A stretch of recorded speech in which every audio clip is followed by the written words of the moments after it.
What is up, Trouble Alert Nation?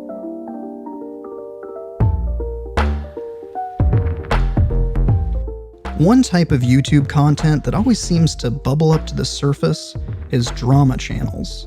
In the early days, YouTube had been advertised as broadcast yourself. While some wanted to talk about interests and ideas, others wanted to talk about drama. Channels like Drama Alert, Pyrocynical, H3H3, and, well, frankly, too many to count. But the channel we're going to be talking about today is The Quartering, and its creator, Jeremy Hambly. What's going on, everyone? What's going on, everyone? What's going on, everyone? Jeremy here from The Quartering. Jeremy here. The Quartering. Jeremy here from The Quartering, and I hope you're... On the surface, it would seem like there's nothing special going on here. Another channel talking about current events, using memes and spicy opinions to keep their audience engaged. However, some would argue that Jeremy is a bit toxic, malicious, crazy alt-right views, and frankly, I don't think that's fair. Sure, he's got some weird inside humor, he might be a little eccentric, but it's what his audience wants. It adds to the charm and uniqueness of the videos. He's become the guy who will complain about Brie Larson if she does anything. 60 videos on Brie Larson. He tends to poke fun at social justice, complain about Hollywood, video games, the media, all that good stuff. And while I think the criticisms against his work are fair in their own right, the accusations that he's doing this for anything more than a bit of fun are reaching. The Quartering. Absolutely terrible person. I consider him a grifter. He's just an idiot, and he's not politically literate. Because he's a bad person who doesn't deserve good things. This guy, I don't like his face, so immediately we're gonna just start off with, I don't like that guy. If you've heard of something that sounds like complete bullshit in the gaming world, odds are he is the origin point of it. Despite the hate that comes his way, Jeremy will often make a clear point to his audience not to harass or engage in cyberbullying of any kind. In a meeting he had with YouTube officials, they shared the same sentiment about the man that I did. He actually de-escalates a lot of this drama, instead of blowing it out of proportion. And the combination of his straightforward approach and fearless jabs has raised his creamy channel all the way to the top. That is quite a sentence. Why did I write that? I am the cream. Now, we'll leave the rest of the current events to the drama channels to discuss, but the question that I want to answer is, how did Jeremy get here? Where did The Quartering start from, and why did it become so popular? Do you feel that's a fair thing to send out at another person? Is that criticism, or is that an attack? Before we dive into the rich lore of this blue-bearded icon, we need to get a little nerdy with a game called Magic the Gathering.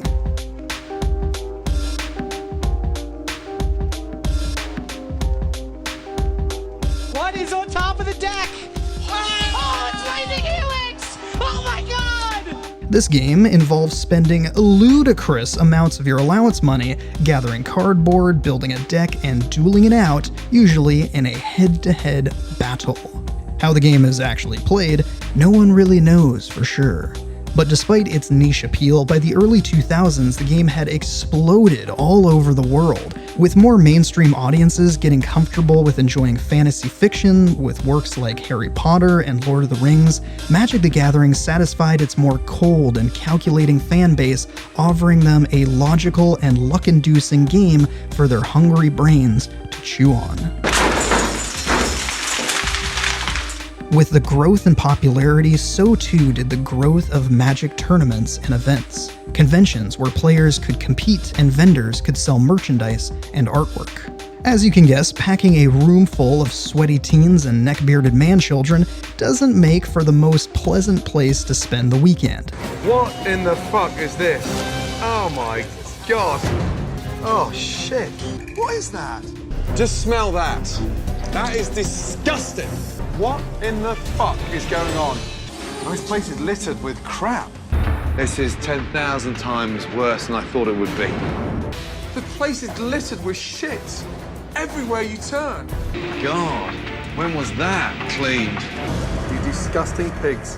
Look at that. Wizards of the Coast, the company that produces the game, had to think of a way to make the atmosphere a little more palatable, a little more enticing for its audience. And what was their brilliant strategy? Boobies. Cosplayers and other fantastic spectacles gave the once dreary scene a nice bit of life. Finally, there was some production value and showmanship being put into these events, or, in a lot of cases, showwomanship. Finally, some good fucking food. The earliest and most popular of these Magic cosplayers was Christine Sprankle, an avid Magic fan and a pretty talented seamstress too.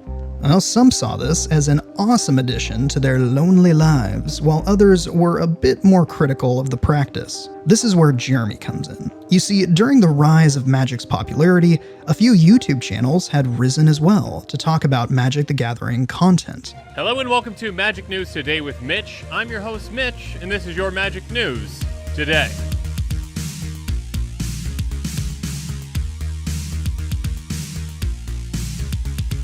I believe Magic the Gathering is a game and should be reasonably accessible for everyone to play.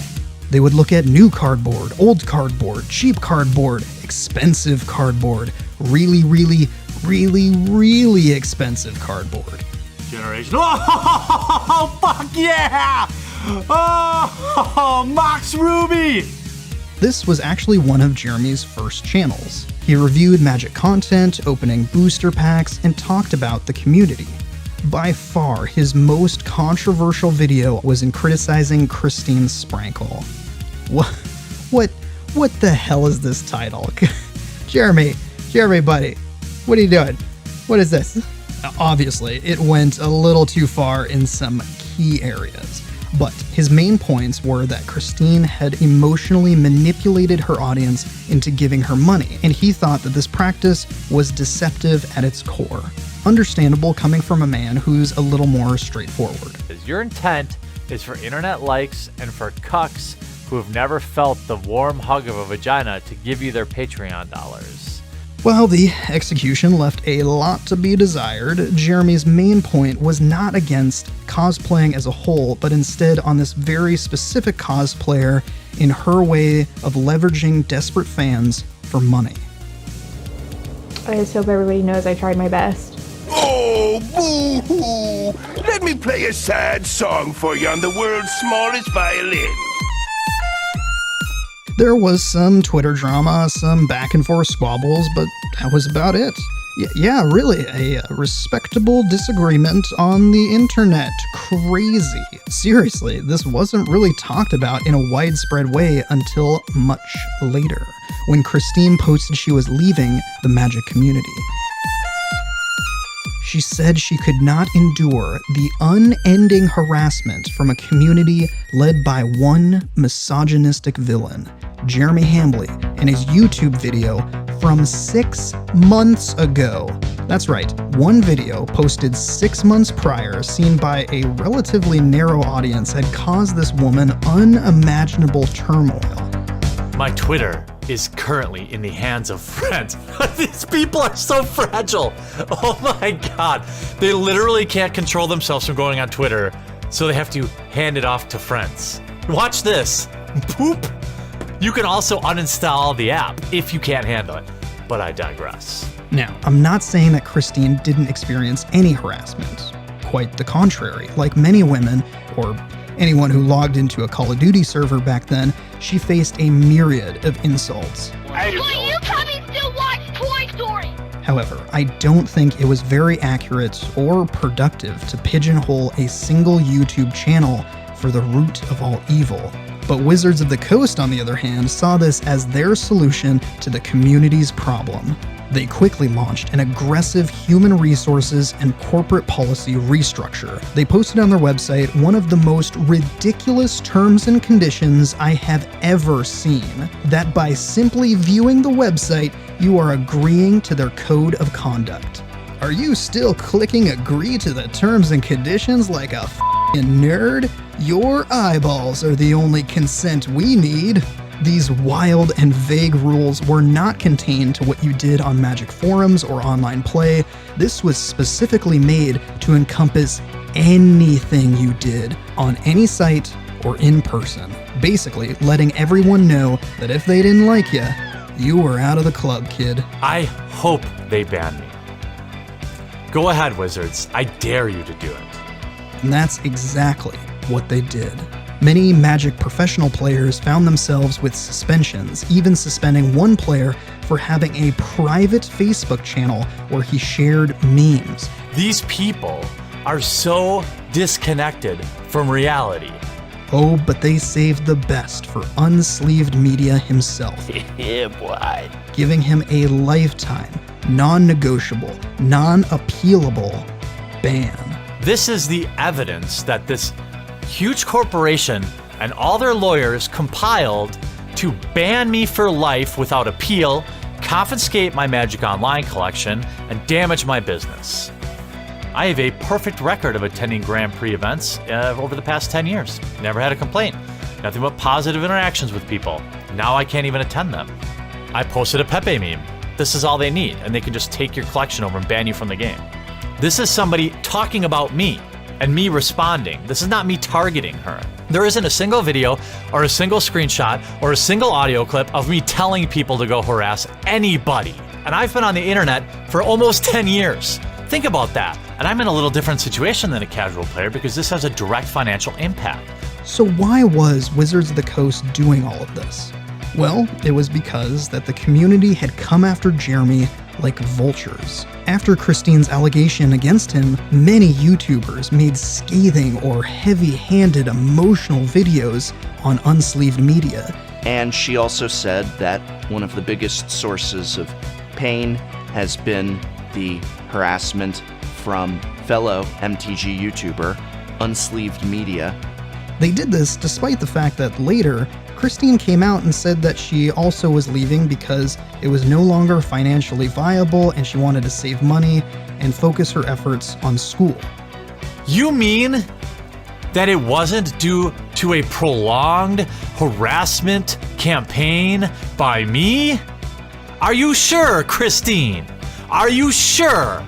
This actually brings up a pretty interesting point that not many people talk about, that while Christine's efforts and talent was being used to draw fans into the game, Wizards of the Coast didn't really pay her very well. For the most part, I bankroll everything that you see. I pay for my hotel room, I pay for the costumes, I pay for the travel, I pay for everything every time you see me, almost pretty much every single time. If you ask me, this financial struggle was much more a factor than mean tweets. But that didn't matter. None of that mattered. What mattered was this man was a bully. We need to talk about it. We need to kick him out. We need to make him feel bad about himself, shun him, and call him names, because he's a bully. Right. Now, if it sounds like the community was now bullying Jeremy, it's because they kind of were. Let's all get together and make bullying kill itself. And Jeremy took this angle and ran with it. Find some unfair copyrighted material usage, just pummel this guy with legal fees. You carry the freedom of speech, but not the freedom of consequence. The way we need to do it is to scare him enough to make him stop. Assuming we can actually keep it up enough to where we wither him down, to where he doesn't feel it's worth continuing this. Now, I'm no expert, but it kind of sounds like you're trying to cyberbully me. Are you trying to cyberbully me, young man? He started collecting all reports of any harassment of any kind and then would immediately send them to Wizards of the Coast. Start sending dirt. Start sending things that could be perceived as harassment of me, because I will be doing a live stream where I personally report every single one of them. Most of the harassment he gathered was stuff that was directed at him. Have you considered dying in an oil fire? No, Andrew, I actually haven't considered that. Maybe down the line. Here we have, unironically, Hipsters of the Coast. Published a literal guide on how to flag my content. I'm not going anywhere. You can't bully me away. It's literally us here on the Quartering versus the entire Magic the Gathering content creation community, and I really strongly believe we're winning. This fight is going to be long. This fight is going to be dirty, and I'm going to need all of your support. However, in opening himself up to the community this way, he found something a little darker.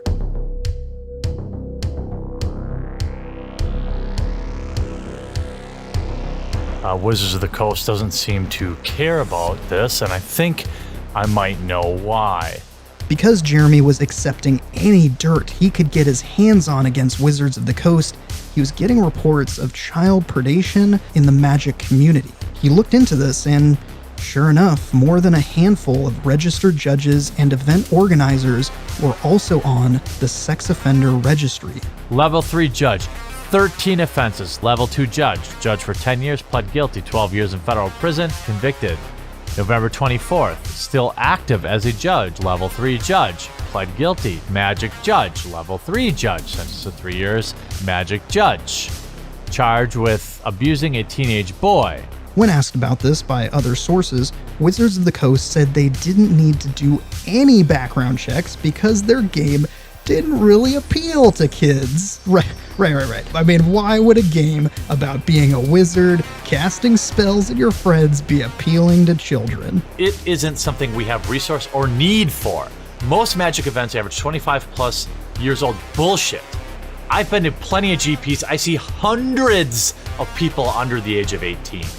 This was basically the Battle of Magic Gate, a back and forth of bully and pedophilia accusations that resulted in two things.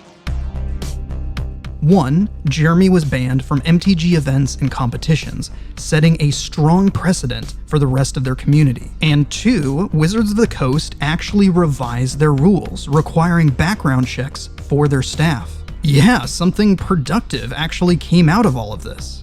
But you know, while everyone was worried about memes and saying mean things online, we stayed focused, we stayed the course, and we made Magic safe again. Now, during this whole controversy, Jeremy noticed something. He had experimented with talking about drama on his other channel, and during Magic Gate, he had split his content between these two channels because it was both Magic and drama related. He later renamed this second channel to The Quartering. He noticed that when criticizing wokeness and social justice, he was getting a lot more hits. He resonated with audiences, and after Wizards of the Coast cemented his ban for life, he turned his focus entirely into producing this kind of content. He did some Magic news and rants on the side, but found that his scars from the previous social justice battles gave him ammunition and respect from the community he was trying to foster.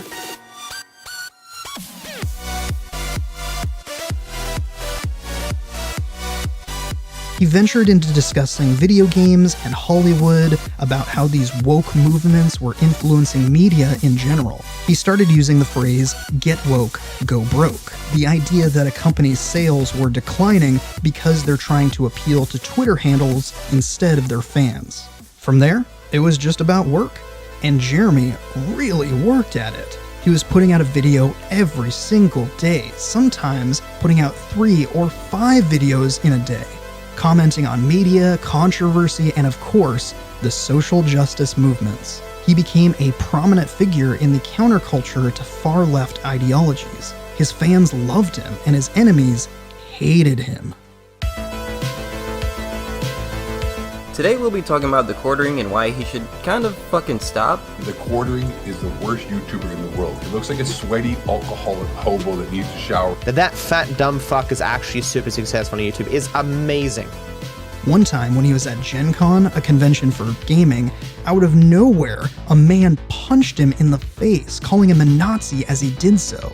I unequivocally take responsibility for my actions that evening, which were wrong, and apologize to Jeremy for my thoughtless conduct. I do not now, nor did I ever believe Jeremy to be a Nazi, nor do I believe violence is the answer to settling personal issues. He later apologized, but it confirmed what Jeremy had suspected for a long time, that the community harbored a violent disdain for him. These people don't just want me banned. They want me dead. But he just kept on working. He took the controversy and grew from it, gaining supporters and fans. But when I said I was going to stand up and fight for everyone, that's every game. That's if you play World of Warcraft, that's if you play Overwatch, if you play any tabletop game, if you attend any organized tournaments. This affects you. Drama may be what sells, but it's not what Jeremy prefers. He spent a lot of his own money and time attempting to produce a website that would leave politics and controversy out of games. However, it seems that the time for subtlety and nuance has passed. Exclusively Games failed to reach critical mass with its straightforward approach and unfortunately had to be shut down.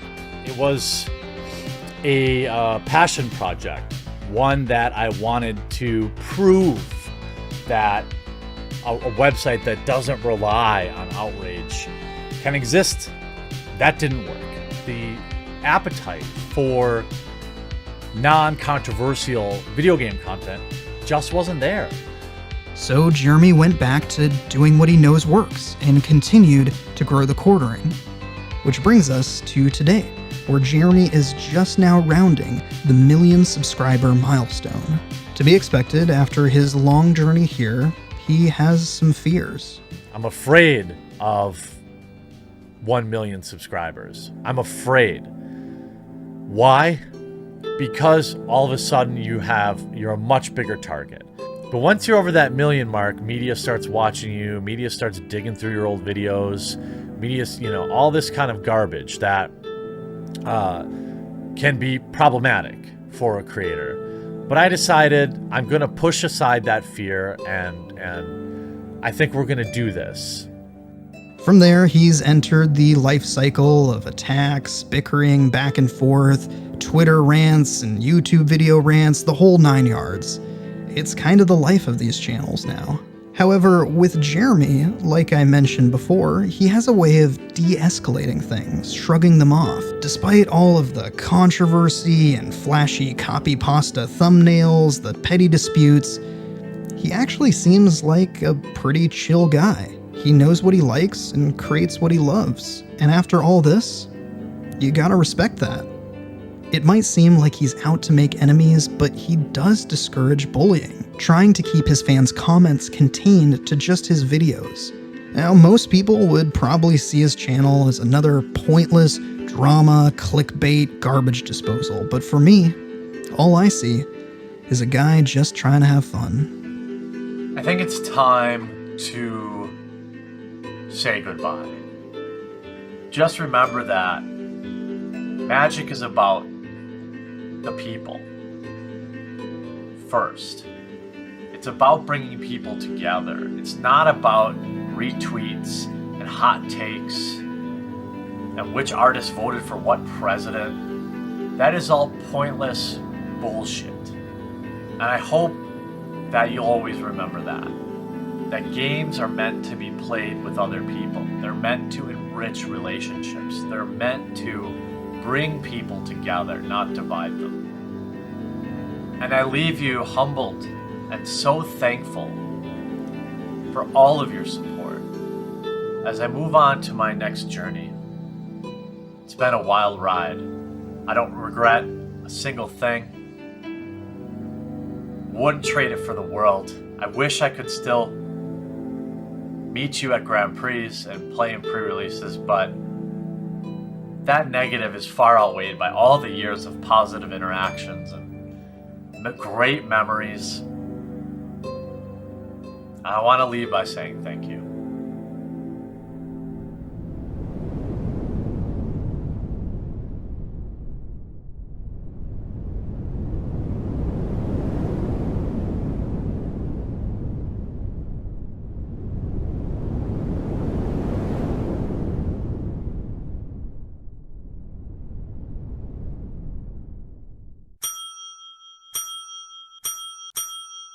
I thought I ran you out of town. This is where I belong.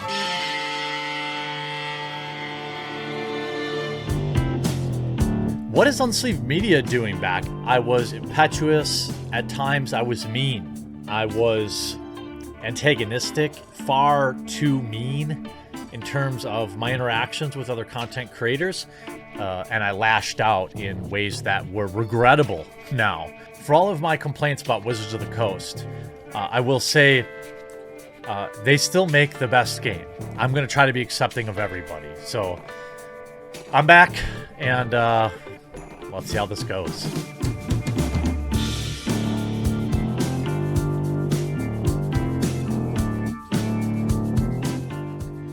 Woo-hoo-hoo-hoo! That was quite a video. Thanks for watching. Quick PSA from your mom.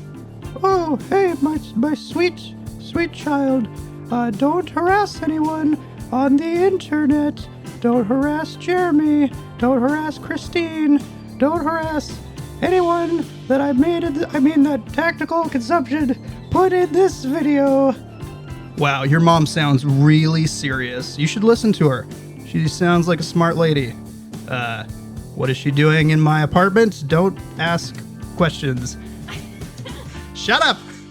I will see you next time. It's every homeowner's right to pee in their basement.